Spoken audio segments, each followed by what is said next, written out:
Hey everyone, so had a few requests to kind of go over boxes and mailers and just kind of the details on those. Just a few updates about everything before I get into all the boxes and mailers. Number one, I had a few requests already to kind of go over how my store's been doing. I've been open for 3 days technically, or 4 days technically, but really 3 days, 3 full days.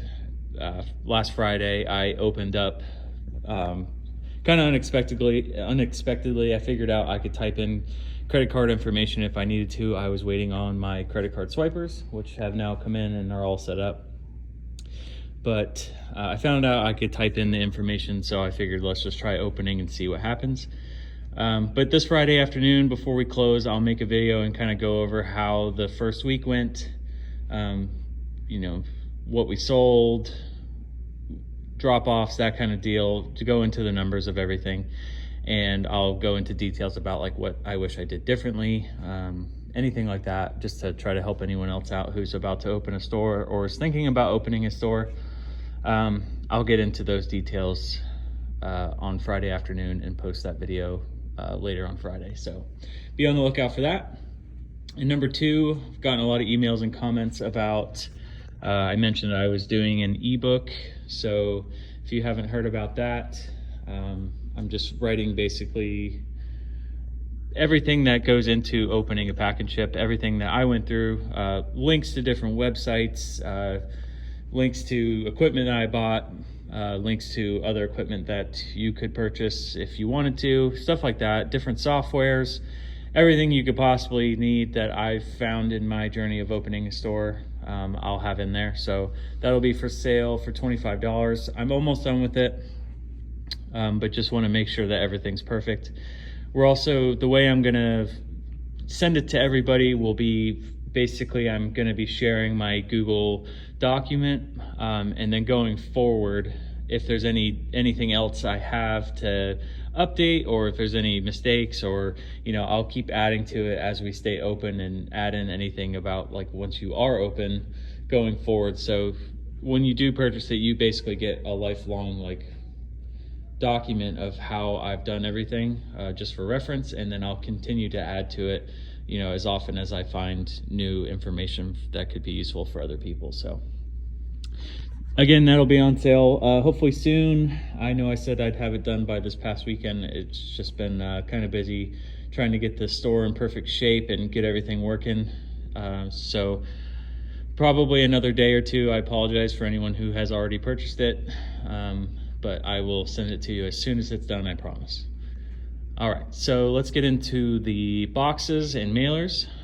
So just wanted to start this off. I've had a ton of comments and emails and questions about, why didn't I just get the boxes through the carriers? And I don't know if there's rumors out there, but you can get free boxes from them, but they are only usable through those carriers. So just to kind of dive into it, an example would be USPS.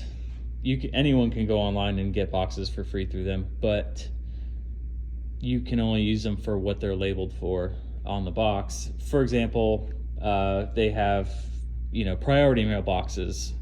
You can only slap priority mail labels on those, which is fine. I'm not saying it's a bad idea to have them, but I would definitely recommend, storing those in the back area where people can't see them, and only actually using those if someone requests them. Reason being, you have the opportunity to buy your own boxes. They aren't very expensive at all, actually super cheap, and you can get different sizes.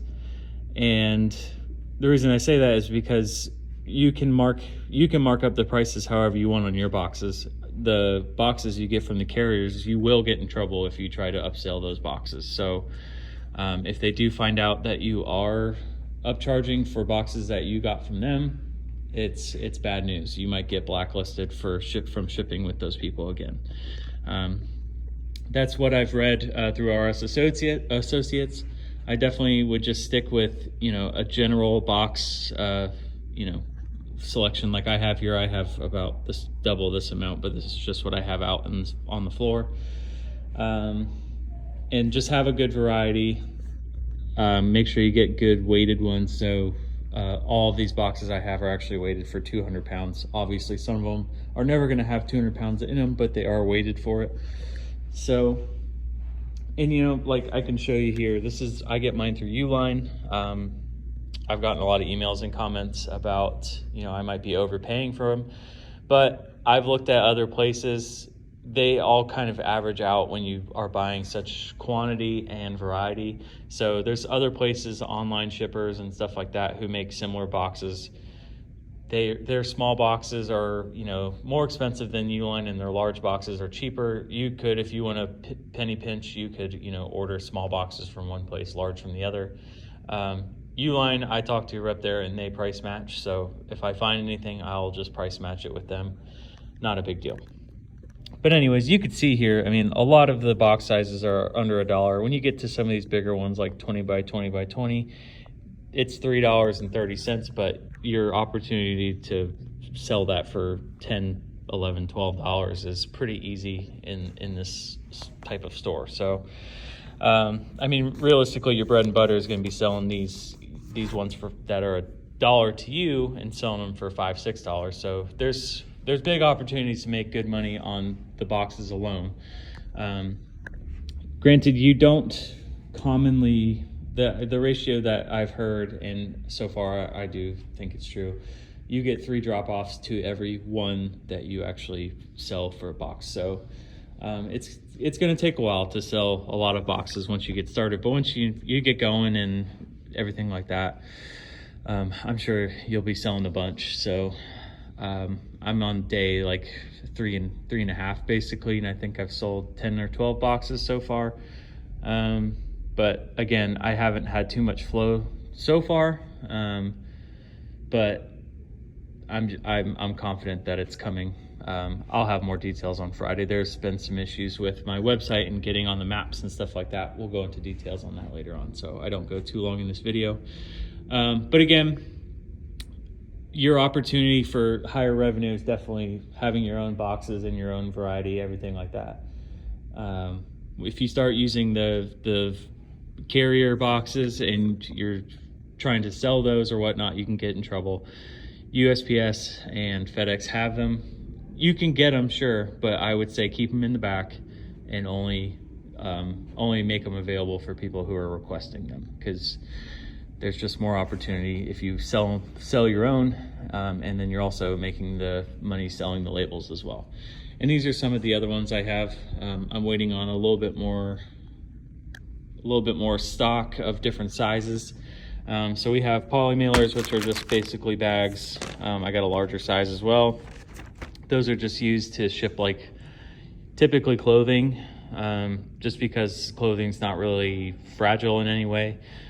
Pretty much anything that's unbreakable can go in these poly bags, and it keeps it nice and light.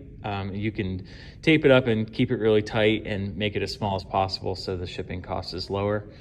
We also have like the normal craft envelopes some people like for mailing documents, normal envelopes, bubble mailers, different sizes, and then on the end there's just a padded mailer.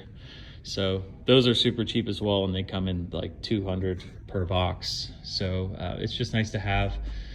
You can upsell, you can have pretty solid profits on each of those as well, which I've sold actually more of those in boxes. So just a reference. Again, the carriers do have these that you can get for free as well, but you can't upsell them. So it's best to have your own, make a few dollars, a couple dollars off of each of those, and instead of using the carrier ones. It is at a cost to you. You have to pay for all those in advance, but in the long run, they don't expire, they don't go bad. So just have them on hand and, make a couple dollars at a time instead of using those free carrier ones. Again, also, that you can have those in stock in case a customer requests them. It's nice to have the flexibility. If they know that's what they want to ship with, then sure, go ahead. But you don't have to, but if you want to have, that customer service aspect where you do have them available, sure. And then there's also flat rate. They do have flat rate boxes and whatnot. You can have those, but I really wouldn't just have those out in the open, because you don't actually make you don't make $1 or even a penny off of those. It's best to stick with priority mail, anything priority mail related, or anything with FedEx that isn't like a flat rate. Stick with those so you actually can make something off the shipment. But that's about it. Yeah, it's not too hard to, order everything. Comes on pallets and whatnot, but that's pretty much it. It's good to have a good variety. Set your prices how you think. FedEx has their box prices online, so you can use those. I went a little bit lower than FedEx just to, say that I'm lower than FedEx. But other than that, I'm going to keep working on the ebook. I thought about doing this video because I was typing about boxes and stuff that will be in the ebook. But if anyone has any questions, again, feel free to email me. My email's in the description. It's postalprospackandship@gmail.com. If anyone wants to check out my website, it's finally up. I'm working on doing the SEO for it, so customers can see it when they're looking for us. But it's postalprospackandship.com. But yeah, that's about it. I'll keep everyone updated. I'm going to do the video, like I said, on Friday. If there's any questions, again, email me. And until next time, everyone, thank you.